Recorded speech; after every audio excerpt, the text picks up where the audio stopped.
Hier, là, Oui. j'avais pas de fourchette. T'avais pas de fourchette hier, j'ai oublié. Mais tu sais, faut se dépêcher parce qu'on va être en retard, OK? Mathilde! Elle s'est sauvée! Est-ce que la porte est débordée?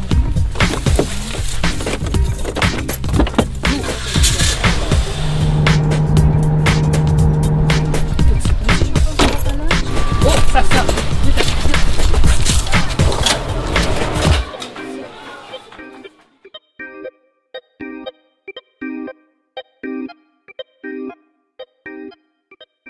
À la FTQ, nous, quand on parle de famille, on a élargi le sens de la famille, c'est-à-dire qu'on y inclut les conjoints, les enfants, bien sûr, les parents, les grands-parents, les frères, les sœurs. On y va de façon très, très large. C'est sûr que ces relations familiales sont un élément très important, mais on a décidé de mettre l'accent sur la vie personnelle parce que c'est beaucoup plus large. Par exemple, faire du sport, l'engagement communautaire, l'engagement politique, mais même faire des activités sociales, tout ce qui fait qu'une vie est complète et équilibrée. On a rencontré les gens dans les bureaux régionaux, des périodes de consultation où on invitait les gens à participer, des gens qui, au départ, vivaient des problématiques de conciliation travail-famille. Ces gens-là sont venus nous dire, moi je suis pris en sandwich entre des activités parascolaires de mes enfants, les activités sportives, le hockey, le soccer, tout ça, et mes parents. Mes parents qui sont rendus à un âge où là, ils commencent à avoir des rendez-vous médicaux de façon plus régulière. Des gens qui nous ont parlé, en fait, de la tutelle parce qu'ils sont responsables d'un frère, d'une sœur ou d'un parent, entre autres d'un frère qui est handicapé. Il y a des gens qui se sont présentés, je pense à une jeune fille, entre autres, qui est venue nous rencontrer et qui, rendue dans la rencontre, a dit « Moi, j'ai pas de problème de famille parce que j'ai pas d'enfant. Moi, mon chum est en santé. Moi, mes parents sont pas malades, mais moi, je veux, dans la vie, pouvoir continuer à faire du bénévolat. Puis à l'heure actuelle, mon horaire de travail, avec le transport, moi puis mon chum, on s'est acheté une maison, on habite sur la Rive-Sud, plus difficile, et j'ai maintenant de la difficulté à pouvoir faire du bénévolat, à pouvoir être active dans mon milieu de vie. Puis pour moi, c'est tout aussi important que quelqu'un qui a des enfants ou que quelqu'un qui prend soin de ses vieux parents. Pour moi, prendre soin de ma communauté, puis pouvoir donner à ma communauté, c'est important. Puis la conciliation, pour moi, c'est aussi ça.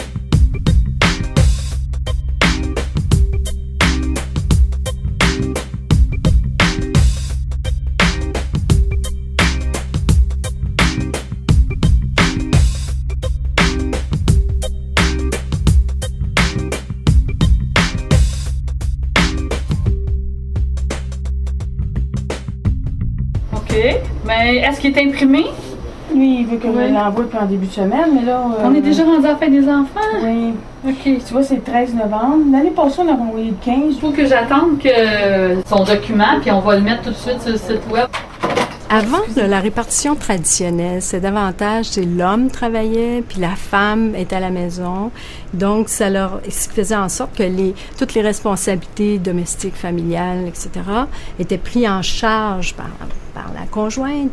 Et puis, c'était beaucoup moins lourd pour la personne qui travaillait. C'est plus le cas aujourd'hui. Au Québec, dans les familles, les deux conjoints travaillent et en plus, ils travaillent à temps plein. C'est ce qu'on voit le plus souvent. Là, c'est 70%, plus de 70% des familles qui sont dans ce modèle de famille. Les femmes sont au travail, puis les femmes, ils vont pas lâcher leur travail là, maintenant. On tombera pas en arrière. Là. À ce temps qu'on a notre économie et notre autonomie financière, je veux dire, il n'y a pas personne qui va m'enlever ça. Fait que je suis prête à faire les compromis là, qu'il faut. On part de l'école Garot, comme on a vu ce matin, vers 8h20. En tout cas, moi, 8h30. Là. La petite, quand elle est déposée, tout ça, c'est 8h30. Et ensuite de ça, on file à Montréal en espérant être au bureau pour 9h30. Le fait de commencer à 9h30, ça suppose que je finis mes horaires vers 5h30, 6h moins quart. Et à 6h30, 7h moins quart, mon conjoint n'a pas encore eu le temps de finir le souper parce que lui, il l'a pris à 6h. Il arrive, il décompresse. Fait que quand j'arrive à à ces heures-là, ben là, c'est vraiment le branle-bas de combat, si je peux dire. Là, on prépare ensemble le souper, Mathilde, elle écoute la télé, tout ça, puis écoute, on finit de souper, des fois, il est 7h15, 7h30, vite le bain, on fait les devoirs après le bain, puis pour Mathilde, c'est dodo, là, on vise 8h30, au gros max 9h moins quart. Johnson & Johnson est composé de peut-être 30-35% de femmes. Fait qu'il y a aussi des couples qui se forment à l'intérieur de Johnson & Johnson. Puis ça a déjà arrivé plusieurs fois qu'il y a des gens qui ont des difficultés, des couples là, qui se sont formés à l'intérieur de Johnson. Les enfants accompagnent un des parents à l'usine pour que les enfants ensuite reviennent avec l'autre parent sur l'autre horaire. Puis j'ai vu des enfants se lever à 6h30, à 5h le matin pour revenir avec leur père. Puis c'est difficile ces horaires-là. Moi, je finis de travailler dans le fond à 7h. Quand je me présente ici, j'arrive puis ma femme est déjà debout. Elle est en train de préparer mon garçon, puis ma fille aussi. J'ai une fille de 14 ans qui va à l'école aussi. Donc, on se prépare pour la garderie, habiller le petit, préparer les lunchs. Ensuite, elle prend l'auto pour aller porter le petit à la garderie, s'en aller à son travail, tandis que ma fille prend l'autobus.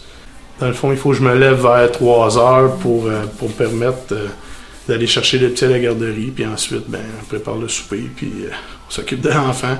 Donc maintenant, la pression est forte, autant sur les deux membres du couple, en fait, hein, sur l'homme et sur la femme. Puis de plus en plus, les familles ont besoin de 2 revenus pour bien gagner leur vie.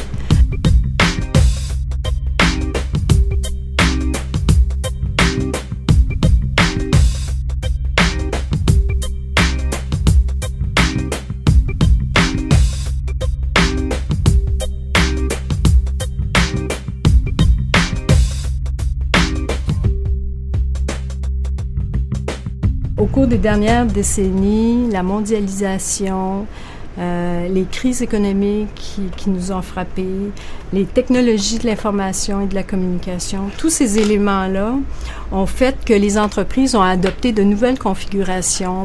Alors là, les entreprises fonctionnent toutes comme 24 heures sur 24, 7 jours semaine. Les gens travaillent le soir à toutes sortes d'heures. Et cette approche-là, ça a été très profitable pour les entreprises, sauf que ça s'est fait au détriment des travailleurs et des travailleuses, au détriment de leurs conditions de travail et de leur salaire. J'ai présentement 14 ans de date chez Johnson & Johnson, puis c'est pas encore assez suffisant pour me retrouver sur un horaire de jour, donc je dois travailler de nuit. J'aurais pu travailler de soir, mais au niveau familial, le travail de soir, c'est pas du tout avantageux. Les gens qui travaillent de nuit, c'est pas du monde normal. Fait que des gens nous appellent à toutes les heures, puis présentement, j'ai pas le choix de laisser mon téléphone allumé. J'ai 2 enfants à l'école. Fait que oui, il faut que je réponde au téléphone, puis oui, il faut que je sois présent. Puis en même temps, tu sais, comme aujourd'hui, ma fille est malade, je suis allé la chercher à l'école. Tu sais, c'est tout le temps ça aussi. Les horaires, on s'habitue pas à ça. C'est pas un horaire normal. Le sommeil que tu as en pleine journée, c'est pas le sommeil que tu es capable d'aller te chercher en pleine nuit, là. Dormir 3 heures dans la journée, c'est une sieste, c'est pas un vrai sommeil, là. Dans ma journée de tous les jours, les superviseurs sont de jour. Donc ça m'oblige parfois à soit aller sur le téléphone quand je suis ici pour essayer de rejoindre un superviseur ou demeurer à l'usine 1 heure, 2 heures, 3 heures plus longtemps pour essayer de rencontrer un superviseur. Puis c'est ça, en plus, j'ai des libérations, donc des fois je vais être de jour le lundi, mettons, puis là je vais retourner de nuit. Ça veut dire que je vais finir peut-être à 3 heures le matin, l'après-midi, puis ensuite je vais essayer de dormir peut-être un petit 2-3 heures pour pouvoir rentrer à 11 heures le soir. Fait qu'on accumule la fatigue toute la semaine, puis la fin de semaine, on essaye de dormir un peu plus, puis des fois, on vient pas à bout là, à travers les semaines d'aller rechercher ce sommeil-là. Les problèmes de sommeil, c'est un fléau de nuit, là.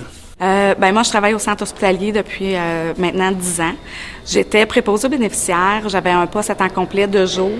Par contre, pour moi, ça a été plus facile pour concilier le travail, étant donné que j'avais des quarts de travail, des horaires de travail qui débutaient des fois 6h30 le matin, 7h, des fois 9h30. Je pouvais finir 5h30, 6h le soir. C'est plus facile pour moi. J'ai changé pour avoir un poste de nuit. Parce que je dépendais presque toujours, en étant monoparentale, je dépendais toujours de quelqu'un pour aller chercher ou aller reconduire mon garçon à la garderie le matin ou le soir. C'est aussi un travail de conciliation parce que quand je termine le matin, Quand j'arrive à la maison, je dois aller